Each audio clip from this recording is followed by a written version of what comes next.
of the syllabus. So we are looking at further differentiation. Now, before we can continue with further topics in our differentiation, obviously we need some sort of revision. So we're going to quickly recap our calculus, and in particular, in this lecture, our differentiation. You will find that the differentiation that we come across now, because it was covered in Mathematics 1A, the full theory and concept of the derivative itself, which all I've come across and was first introduced at school, given a more formal definition in Mathematics 1A, and in Maths 1B right now, we continue with that, but we're going to get more to the application. And of course, before we apply it, let's quickly recap. Okay. Our derivatives, which you need to know absolutely thoroughly. And here I have our standard derivatives. The first one, ax to the power n, which everyone knows. The power rule. You multiply n times a and you subtract 1 from the index. The derivative of a to the x ln a. We know the derivative of e to the x is simply e to the x, ln of x. Now, I'm not going to go through all of this. You ensure that you know these absolutely thoroughly. Excuse me. In Mathematics 1A, we looked at first principles, how we could actually prove, for instance, the derivative of sine x is equal to cos x. Now we are simply going to use those facts. So these standard derivatives, ensure that you know them properly. And of course, together with the corresponding signs, especially with the trigonometric and hyperbolic. Now, what have we come across with our derivatives and our differentiation? Once we covered the standard derivatives, we then went on to the chain rule, which was essentially functions of functions. Now, one the theory, that's a very quick reminder of the theory, but we can put it into practice immediately. So let's differentiate y equal to the square root of sine x. I would suggest writing the square root as x to the power half. Then we can apply our chain rule, but in this case, we're first going to use the power rule. So I'm going to multiply a half, which is the index. It seems to be times a half, but in fact, this is an index. So just let me indicate that to be the index. The square root, of course, is to the power half. So when we multiply a half times the 1, we went around sine x. Therefore, that sine x does not change. That is the argument of the square root. And then, of course, we subtract 1 from that index. However, there are two functions here. First, it's the power rule, the square root, which I'll just indicate there, and then sine. So we're going to differentiate sine after that. So let's put this all together. Sine x to the power half, I'm going to multiply a half times 1, I get a half. I leave the sine x, a half, subtract 1 from the index, I get minus a half. Then I differentiate times the sine derivative of sine, which is cos x, and after that, simplify. Cos x is in the numerator, minus a half goes to the denominator, becomes a square root, and of course the half in the denominator, and there is your answer. So as far as the chain rule exercises are concerned, I have placed many revision exercises for you on the Moodle site. So it becomes extremely difficult. Well, not difficult, but very lengthy for me to write down every single answer. However, you need to ensure that you can do all those revision exercises. So there's the concept of the chain rule. And recall that the chain rule, we're going to come across it again in the other rules just now, could be any functions. They merely functions within functions, composite functions. And there could be 2, there could be 3, there could be 4. Many. You ensure that you differentiate each one, providing when you differentiate each function, the rest of the argument part remains untouched. All right, so there's an example of our chain rule. What is the next rule you've come across? The product rule. If you have a product y is equal to f of x times g of x, then the derivative, differentiate the first, leave the second one. Now you differentiate the second one, leave the first. So there is our example. Y is equal to e to the 4x times cos of 3x. That's our product. However, notice that each one of those functions are in turn composite functions, which means not only do I apply the product rule, I also use the chain rule. So I'm going to make e to the 4x f cos 3x g. And let's do it individually. So if f of x is e to the 4x, if I want to find the derivative, I'm first going to multiply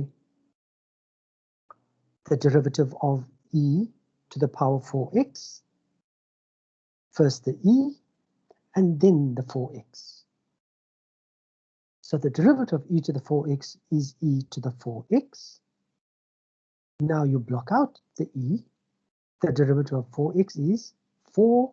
That will be 4 times e to the 4x. Let's do g. Let's make g of x equal to cos of 3x. There's my composite function. First it's cos, then it's 3x. So my derivative, the derivative of cos is minus sine, and I'm not touching the 3x, so that's the argument. So it's minus sine 3x. I'm going to place that in brackets. Now that I've completed the cos, the derivative of 3x is times 3, and of course that can be simplified to minus 3 sine 3x. So it's the chain rule in both of these cases. Now we're going to apply the chain rule within the product rule. So let's have a look. Y is equal to e to the 4x times cos 3x. Then my derivative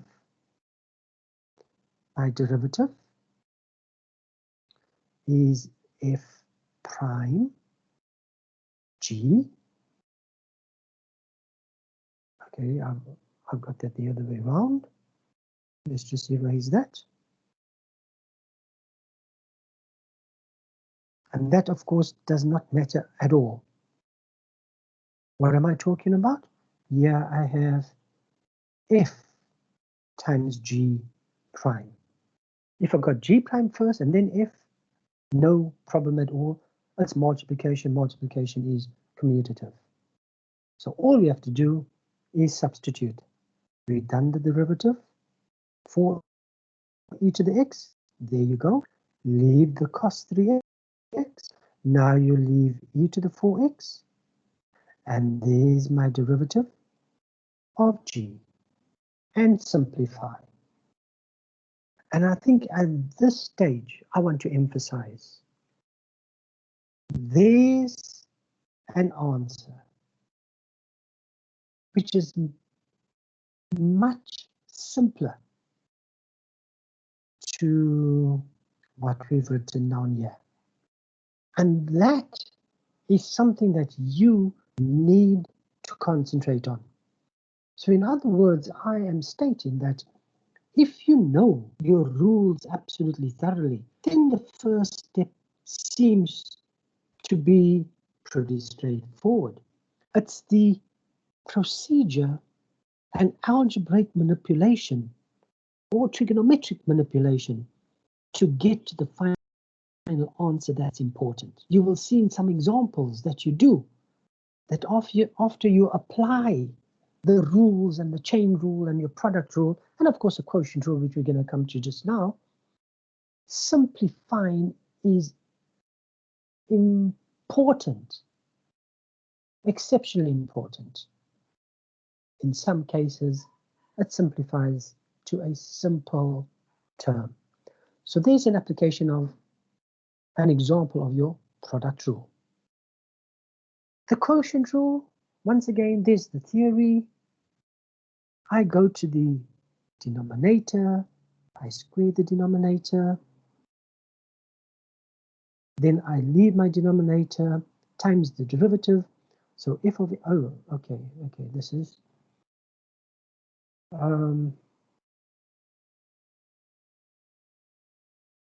incorrect. Do you see that? Why didn't I pick that up? So I'm just going to erase that. And I'm going to say if y is equal to g of x. No, this is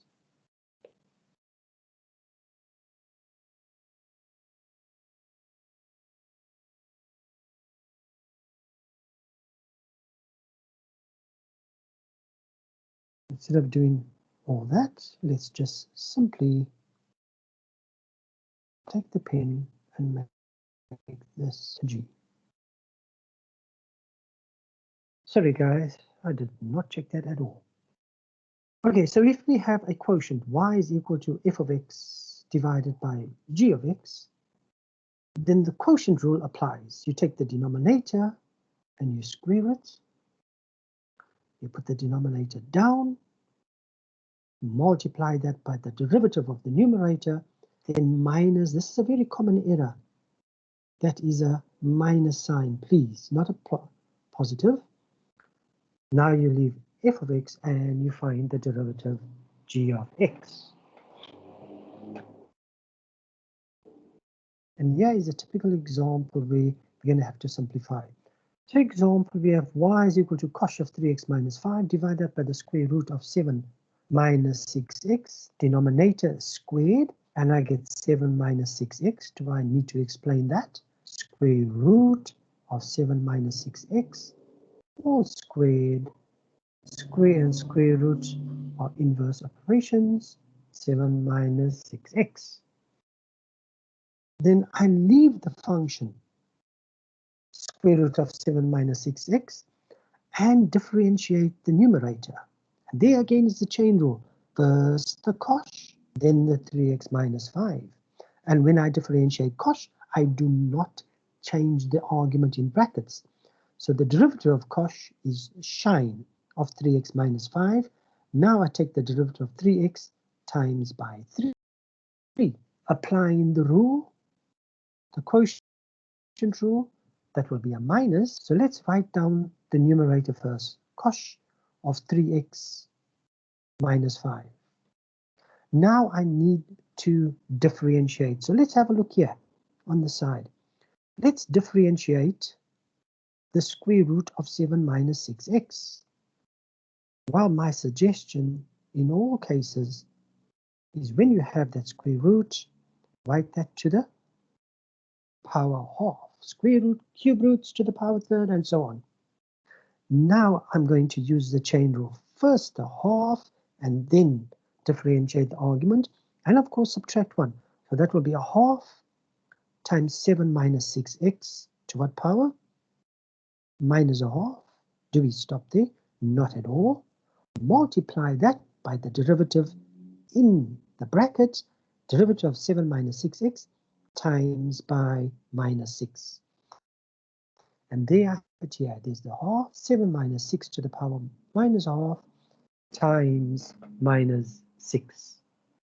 Now we need to simplify that, and I want you to work through this simplification. Get that answer. I hope you can see it immediately.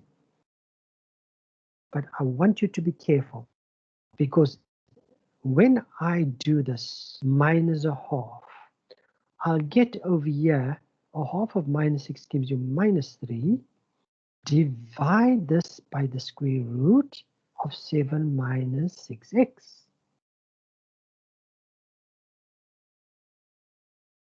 So in this simplification, I'm going to get all this part, which I'm not going to write in.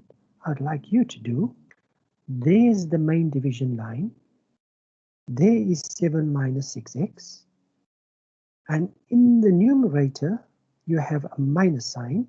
Of course, you have all these terms in front here. Then you have the cosh over here. And now you take this part. And there's it there.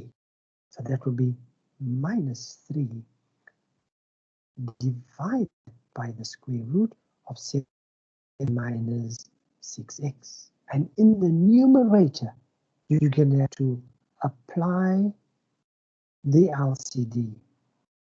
So try and work with that to get the final answer that you see right there, which is 21 minus 18x, sine of 3x minus 5 plus 3 cosh 3x minus 5, divide that by that. Okay, there is your quotient rule. Apologies once again, I should have checked that carefully. Now here is a typical example where you are expected to simplify. And this is where your procedural fluency comes in. That's all your mathematics that you've covered before from school days. Simple of fractions, addition of fractions, finding the LCD, but in algebraic terms. What is the next rule that we've come across? Well, is this a rule or an application? Let's look very carefully.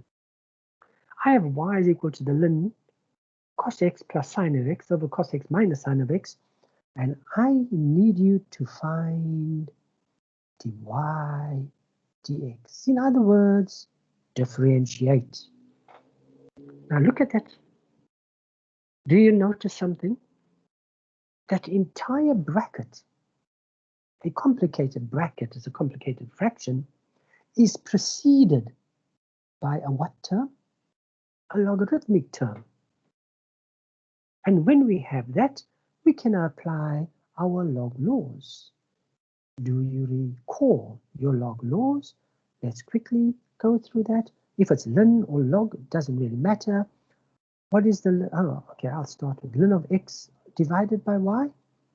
Ln of x minus ln y. Ln of x times y. The ln of x plus the ln of y. And then ln to a power, what can I do with that in the front? T ln of x.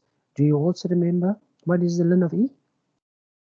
Oh, I suppose you have a calculator, eh? 1.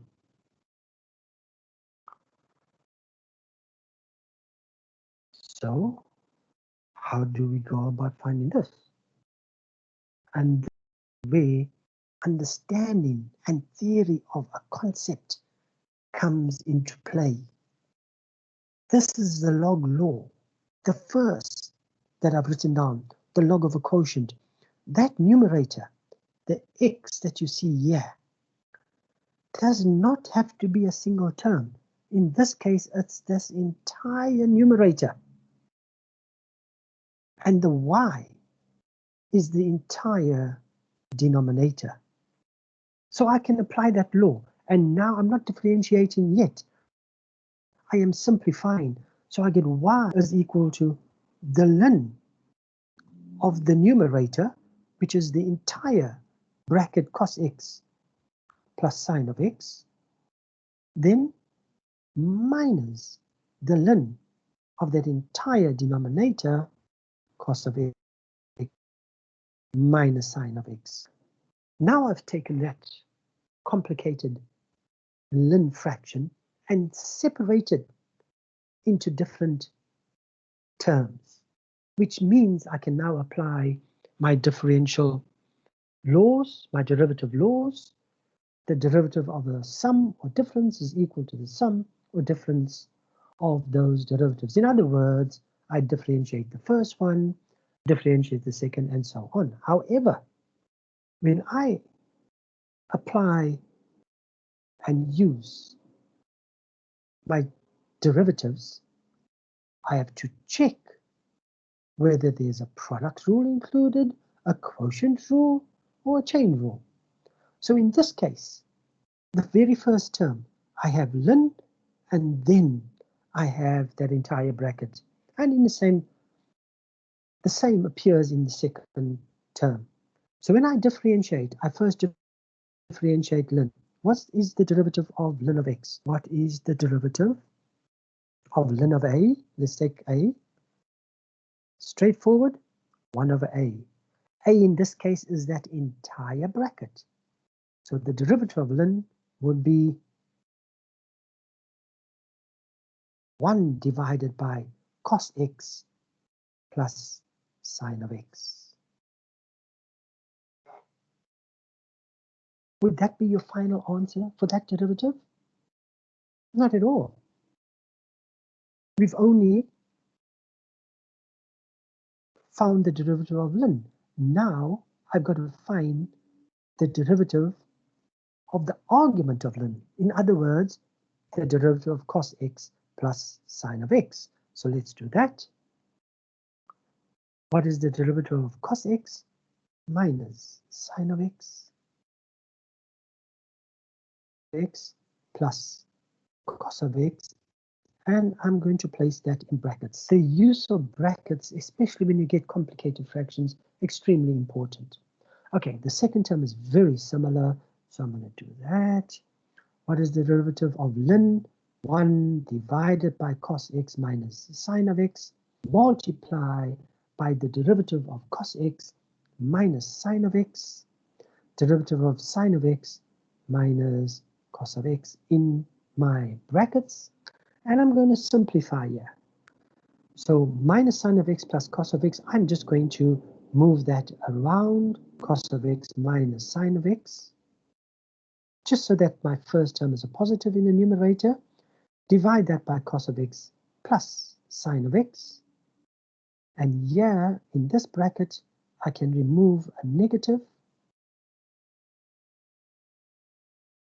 And when I remove a negative and multiply that negative, I'm going to get a positive. And because I've removed a negative 1, this will become cos of x plus sine of x. Divide that by cos of x minus sine of x.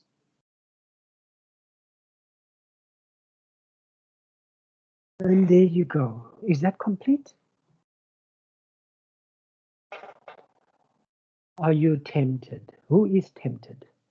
It's so tempting, isn't it so? What am I talking about? Cos x over cos x. What's that? 1. What about cos x minus sine of x over cos of x? plus sine of x. Can I do that? Is there anything I can do with this? Absolutely nothing. Do not be tempted to isolate, and say that is 1 and isolate there. That would be incorrect. In fact, what I've done now, I don't even like leaving. So I'm actually going to remove it. Don't like that at all. And erase that.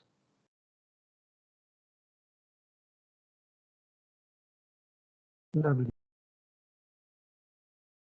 So what do we do next? Is that complete? Remember what I emphasized in the previous example? Simplify. So what are we going to simplify now? That's right. We are going to find the LCD.